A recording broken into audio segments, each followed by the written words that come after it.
दोस्तों नमस्कार। मेरा नाम संजय मग्गू है और मौजूद हैं देश रोजाना के डिजिटल मीडिया मंच पर।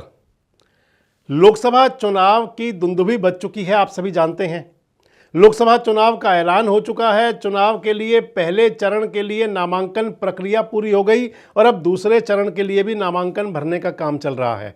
आज राहुल गांधी ने केरल के वायनाड से अपना नामांकन किया, तो साथ लगते हरियाणा के साथ लगते अलीगढ़ की लोकसभा सीट पर भी वहाँ पर समाजवादी के पार्टी के प्रत्याशी के पक्ष में नामांकन करवाने के लिए हरियाणा के बड़ी संख्या में नेता पहुँचे। भूपेंद्र सिंह हुड्डा पहुँचे, उदय भान पहुँचे, तमाम नेता गए। और इसके साथ साथ हरियाणा के अंदर कांग्रेस के प्रत्याशियों के चयन के लिए प्रत्याशी कौन होंगे उसकी जो घोषणा होनी है उसकी उल्टी गिनती शुरू हो गई है। कांग्रेस के सूत्र बता रहे हैं कि 5 तारीख की शाम तक हरियाणा के लिए लोकसभा के प्रत्याशियों का ऐलान हो सकता है। पहली सूची के अंदर पूरे 9 नाम आएंगे या उसके अंदर कुछ कम हो सकते हैं, ये तो अभी तय नहीं है, लेकिन ये जरूर कहा जा रहा है कि प्रत्याशियों के नामों का ऐलान हो जाएगा। हरियाणा स्क्रीनिंग कमेटी की बैठक कल हो चुकी है। उस बैठक के अंदर हरियाणा की 9 लोकसभा सीटें कि वहाँ पर कांग्रेस के प्रत्याशी कौन हो, इस पर पूरे मंथन के बाद स्क्रीनिंग कमेटी ने शॉर्ट लिस्ट करके अपने नाम भेज दिए हैं सीईसी को, यानी कि सेंट्रल इलेक्शन कमेटी, कांग्रेस की केंद्रीय चुनाव समिति। अब कांग्रेस की सीईसी की बैठक कल होनी है, यानी कि 4 तारीख को, और संभावना है कि 4 तारीख को ही देर शाम तक या फिर 5 तारीख जो मैंने आपको बताया, कांग्रेस अपने प्रत्याशियों का ऐलान कर देगी। किसको चुनाव लड़ाया जाएगा, किसके नाम पर मोहर लगेगी, ये तय हो जाएगा। सीईसी ने जो अपनी कमेटी ने जो भेजी है रिपोर्ट, स्क्रीनिंग कमेटी ने सीईसी को, हरियाणा स्क्रीनिंग कमेटी ने, जिस कमेटी के अंदर दीपक बावरिया जो हरियाणा के प्रभारी हैं, भूपेंद्र सिंह हुड्डा, उदय भान और बाकी सदस्य सभी मौजूद थे, उन्होंने नामों पर अंतिम अपनी तरफ से जो बना करके भाई ये कंसीडर कैंडिडेट हैं और साथ साथ ये बता करके कि ये कैंडिडेट बेहतर रहेंगे, वो सूची कांग्रेस के आला कमान के पास पहुंच चुकी है। मैं आपसे इस वीडियो में और अगले वीडियो में क्रमवार लोकसभा स्तर पर चर्चा करूंगा कि कौन सी लोकसभा पर कौन से प्रत्याशी के नाम पर मोहर लग सकती है और स्क्रीनिंग कमेटी ने कितने लोगों का नाम भेजा है। हरियाणा के अंदर जो 10 लोकसभा सीटें हैं, जिसमें इंडिया गठबंधन के तहत एक सीट कुरुक्षेत्र के लिए आम आदमी पार्टी को जो मिली, जिसके लिए सुशील गुप्ता के नाम का ऐलान हो चुका है। बाकी 9 सीटों पर कौन कैंडिडेट होंगे जो मैं आपको बता रहा हूं कि अलग अलग वीडियोस में आपको अलग अलग लोकसभा क्षेत्र के बारे में बताऊंगा कि कौन सी सीट पर कांग्रेस का कौन सा चेहरा आ सकता है। तो इस वीडियो में मैं आपसे बात करूंगा सबसे पहले फरीदाबाद लोकसभा सीट की। हरियाणा की एक औद्योगिक नगरी और हरियाणा का जीटी बेल्ट का, यानी कि जो पुराना शेरशाह सूरी मार्ग रहा है, नेशनल हाईवे का लोकसभा क्षेत्र फरीदाबाद।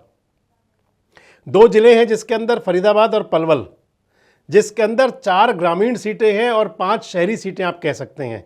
4 जो ग्रामीण सीटें हैं वो चारों पलवल जिले की हैं, 3 पलवल जिले की और चौथी आप फरीदाबाद मान सकते हैं, क्योंकि पृथला विधानसभा क्षेत्र पलवल फरीदाबाद दोनों में आता है।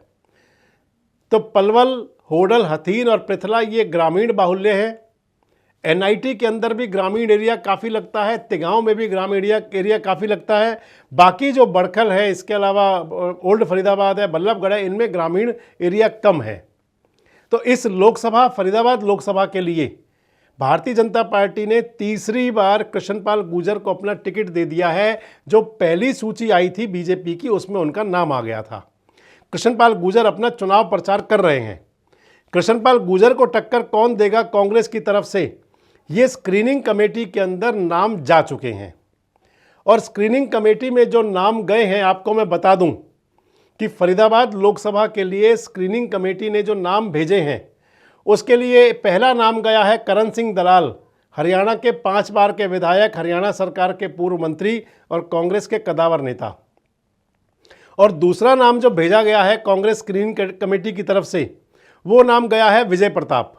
महेंद्र प्रताप जो पूर्व मंत्री हैं, वो भी 5 बार विधायक रहे हरियाणा में, वो भी कद्दावर नेता हैं कांग्रेस के, और उनके बेटे हैं विजय प्रताप, यानी कि करण सिंह दलाल और विजय प्रताप का नाम गया है। जबकि राजनीतिक क्षेत्र में चर्चाओं में पॉलिटिकल लोग कह रहे हैं कि महेंद्र प्रताप जी का नाम गया है, लेकिन हमारे सूत्र बता रहे हैं कि विजय प्रताप और करण सिंह दलाल, ये दो नाम स्क्रीनिंग कमेटी ने भेजे हैं। आपको दोनों नामों के पीछे बता दें कि हालांकि महेंद्र प्रताप का नाम भी इससे पहले जब स्क्रीनिंग कमेटी की बैठक हुई थी उसमें चला था, लेकिन क्योंकि महेंद्र प्रताप राजनीति से संन्यास ले चुके हैं, महेंद्र प्रताप 2014 के चुनाव हारने के बाद राजनीतिक रूप से पूरी तरह निष्क्रिय हो चुके हैं। इसके अलावा महेंद्र प्रताप का जो खास कहीं लोगों में आना जाना भी नहीं है। इस लिहाज से बताया जाता है कि महेंद्र प्रताप ने स्क्रीनिंग कमेटी में कहा था कि मेरी जगह आप मेरे बेटे विजय प्रताप के नाम को कंसीडर करें, और उस लिहाज से माने तो एक नाम तो विजय प्रताप का हुआ और दूसरा नाम करण सिंह दलाल का ग्रामीण बाहुल्य क्षेत्रों के अंदर लंबे समय से चला आ रहा है। आपको बता दूं, दोनों प्रत्याशियों के पक्ष में क्या क्या बात जा सकती हैं और किस पर मोहर लग सकती है, आपको ये भी बताएंगे। तो कांग्रेस के लोकसभा कैंडिडेट जो फरीदाबाद से होगा, हमारे सूत्र बताते हैं कि उस पर करण सिंह दलाल के नाम पर स्क्रीनिंग कमेटी ने अपना फाइनल डिस्कशन करके भेजा है। स्क्रीनिंग कमेटी ने जो भेजा है उसके लिहाज से करण सिंह दलाल यहाँ से कैंडिडेट हो सकते हैं, और जो करण सिंह दलाल के नाम के पीछे जो राजनीतिक रूप से उनका सर्वेक्षण, अवलोकन और ये बताया गया है कि किस आधार पर करण सिंह दलाल मजबूत रह सकते हैं, तो कहा यह गया है कि ग्रामीण बाहुल्य चारों सीटों पर करण सिंह दलाल मजबूत कैंडिडेट हैं। फरीदाबाद की जो बाकी 5 सीटें बचती हैं, एनआईटी और बल्लभगढ़ की भी रिपोर्ट दी गई है कि यहाँ पर भी बढ़िया मुकाबले में रहेंगे, और बाकी जो बची हुई 3 सीटें बचती हैं, ओल्ड फरीदाबाद, तिगांव और बड़खल, इन सीटों पर भी क्योंकि कांग्रेस का जो कैडर बेस वोट है वो उसके पक्ष में समीकरण दिया गया है। और विजय प्रताप जी के लिए जो बात चलती है, तो विजय प्रताप का सबसे मजबूत गढ़ जो आता है वो बड़खल विधानसभा क्षेत्र है। जातिगत समीकरणों के आधार पर भी बताया गया है, और स्क्रीनिंग कमेटी की जो एक रिपोर्ट गई है, बताया ये भी गया कि उसमें ये भी गया कि लगातार 2 बार गुजर कैंडिडेट अवतार सिंह भड़ाना को जो टिकट दिया गया, लेकिन वो गुजर मतदाताओं में सेंध लगा नहीं पाए और अन्य मतदाता उनकी तरफ आकर्षित हुए नहीं, क्योंकि फरीदाबाद लोकसभा में सबसे ज़्यादा जाट मतदाता हैं और करण सिंह दलाल जाट समाज से ही आते हैं। दूसरे स्थान पर यहाँ पर जो दलित मतदाता हैं, तीसरे स्थान पर आए तो गुजर मतदाता हैं। गुजर मतदाताओं में कृष्णपाल गुजर बहुत बड़ा नाम हो चुके हैं। उनके वोटों में सेंध लगाने के लिए उनके कद का ही नेता जरूरी है, लेकिन कृष्णपाल जहां लगातार, क्योंकि वैसे कृष्णपाल और महेंद्र प्रताप की राजनीतिक प्रतिद्वंदिता तो रही है। कृष्णपाल गुजर ने 1996 के विधानसभा चुनाव में पहली बार चुनावी शिकस्त दी थी महेंद्र प्रताप को, और उसके बाद में एक बार फिर उन्होंने महेंद्र प्रताप सिंह को हराया 2000 के चुनाव में। हालांकि 2 चुनाव ही आमने सामने लड़े, उसके बाद आमने सामने के चुनाव का मौका आया नहीं। 2000 और 1996 के चुनाव के बाद में 2005 का चुनाव ऐसा था कि जिस चुनाव के अंदर कृष्णपाल गुजर हार गए थे। मेवला महाराजपुर सीट उस समय थी महेंद्र प्रताप से, लेकिन उसके बाद में महेंद्र प्रताप जी 2014 के चुनाव के बाद राजनीतिक रूप से निष्क्रिय हो गए, संन्यास ले लिया, और उसके बाद चलें तो आज तक उनका राजनीतिक रूप से दखलंदाजी कम हो गई। और मैं आपको जो बता रहा था, विजय प्रताप जी, विजय प्रताप महेंद्र प्रताप के बेटे हैं, सिर्फ यही उनका कैडर है। इसके अलावा वो बड़खल विधानसभा क्षेत्र से पिछला विधानसभा चुनाव 2019 का हार गए थे, हालांकि मार्जिन कम था लेकिन चुनाव हार गए थे। और अगर आप 2024 की बात करें तो 2024 के लिए भी विजय प्रताप विधानसभा की तैयारी कर रहे थे, लेकिन लोकसभा के लिए महेंद्र प्रताप जी ने उनका नाम आगे किया अपनी जगह। और अगर जब करण सिंह दलाल की बात करते हैं तो करण सिंह दलाल 2019 का विधानसभा चुनाव हार गए थे दीपक मंगला से पलवल विधानसभा में बड़े अंतर से, लेकिन इसके बावजूद वो लोगों के बीच जुड़े रहे।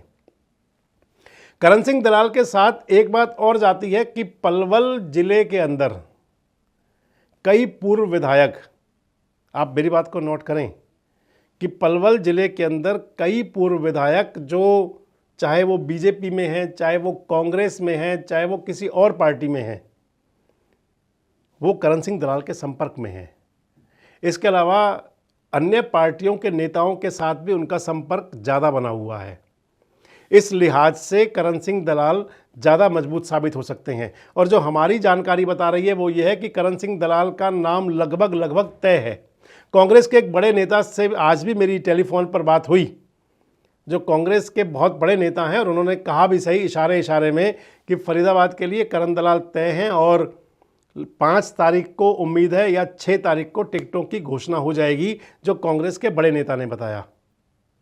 तो आप मान करके चलें कि जो स्क्रीनिंग कमेटी के अंदर 2 नाम गए, करण सिंह दलाल और विजय प्रताप फरीदाबाद लोकसभा के लिए, और लगभग करण सिंह दलाल का नाम तय है।